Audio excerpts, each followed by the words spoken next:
guys, it's Steve here, and I just wanted to come back to you in regards to some of your questions regarding the recommendation down at Pelican Waters. First of all, I wanted to give you a bit of a view of how the Sunshine Coast looks as far as a geographical point of view. So if we consider that the southernmost point of the Sunshine Coast really sits around that Caloundra area, and the northernmost point would in fact be up around Noosa Heads. If we just have a look at that total distance, it's a total distance of around about 50 kilometres from the southernmost point to the northernmost point of the sunny coast, and we really only have a gap of around about 15 to 20 kilometres wide before we hit the Bruce Highway and we start going into the hinterland of the Sunshine Coast. So let's just drill in a little bit further into the Pelican Waters area. So as we make our way into Caloundra, we'll see that the distance between Pelican Waters and one of my favourite beaches, which is Mooloolaba, comes at a distance of 18 kilometres, and in fact that's correct. That little spot there is my home, and it does take me around about 20 minutes to get from my house all the way down to the recommended site. So let's just drill in a little bit closer, and in fact while we're here we might just have a look at a couple of other matters.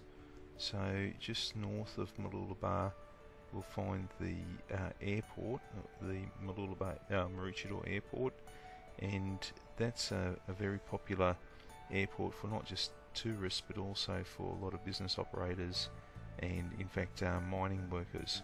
So 25 kilometres drive, which is not an unreasonable commute for anybody who has to fly out of the Sunshine Coast. I also mentioned that this particular area is going to adjoin a newly constructed road which takes us out to the Bruce Highway, and that enters the Bruce Highway around about that area there, which we can see is a 7-kilometre uninterrupted commute out to the Bruce, which will then take us all the way down to Brisbane. So let's have a look, see if we can find Brisbane on the map. You can see Caboolture there. So once again we'll take our marker from Caloundra into the heart of the CBD. So this is right into the GPO. We're only looking at 70 kilometres, less than an hour's drive from this particular location. Okay, moving straight into the actual site itself, we can see that Caloundra is a developing area, and in particular what I can see is, as I mentioned before, the new highway or the bypass road takes us out onto the interchange, which is around about that 7 kilometres, which is pretty close. And I want to just point out that area called Aura, I've sent you some information on that. That essentially covers this area here. So Stocklands have got the responsibility of developing Australia's first Green Star eco-friendly site, and it's going to be the home of 50,000 people. So let's drill a little bit further into Pelican Waters, because what we'll see, which will be of some interest, will be the proximity from this particular site to the closest beaches. We're actually looking at Bribie Island. That's a protective island which protects Caloundra from getting smashed by those southeasterlies. So the nearest beach essentially is Golden Beach, which sits up around here, and it's only 3.5 kilometres away. Anyone who lives in this area are likely to visit things like the boat club 2.5 kilometres away. We'll see the marina, which is currently under construction, 1.35 kilometres. That happens to be the closest major shopping centre, and there's also a whole series of schools that sit in around these areas here, and they're looking at 1.5 kilometres away.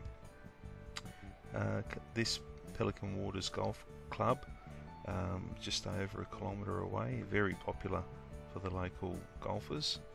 And I just want to drill in a little bit further so that we can see what's happening on the actual development site itself. So the early releases of Pelican Waters have essentially been around the canal areas here. We can see this is all relatively new release house and land packages. The area that we're specifically concentrating on is this area here. You can see there aren't many roofs, and just in recent times a new release was offered to the market, and essentially 80 or 90% of it was snapped up within 24 hours. So it's high popularity. We can see where the future development site is going to be, so there'll be a whole series of 150 houses in this area here.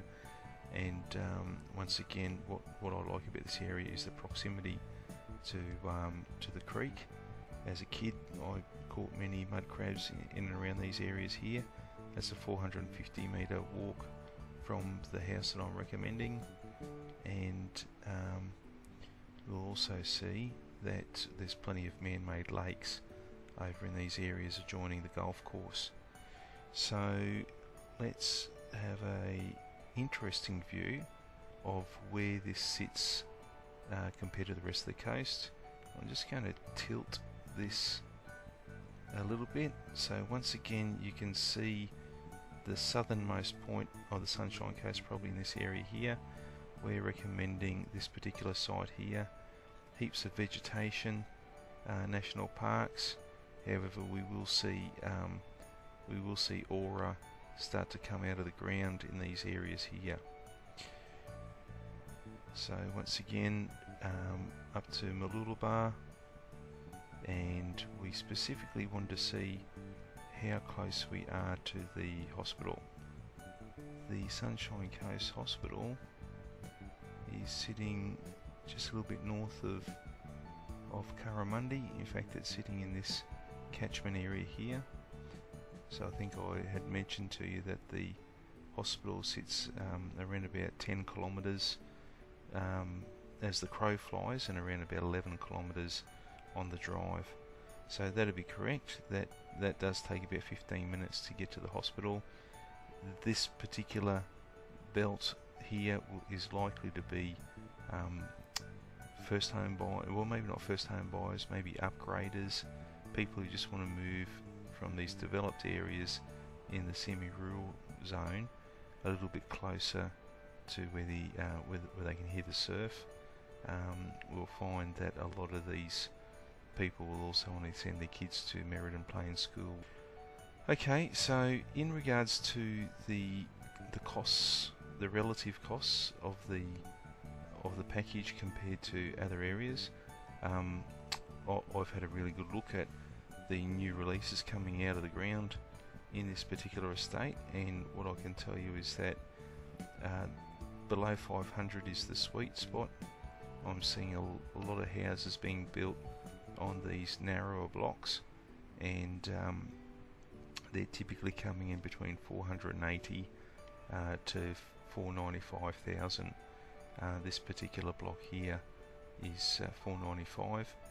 I prefer it over some of the other releases, simply because I have had a great opportunity to see the construction techniques and the quality of the fit out. The new houses which are coming out sub 495, I noticed that they're being built with inferior products, dubious slabs, and to be honest with you, I wouldn't recommend them. So that's where we're at. Now, as you can see, there's no street names at this point. I'm still waiting for the builder to prepare his documentation which shows me what the street name is, but essentially it's off. This is Bledisloe Street. In fact, if we turn to this this view here, once again we can't actually, there we go, Bledisloe Boulevard, and because it's so new, the actual street names are yet to be allocated.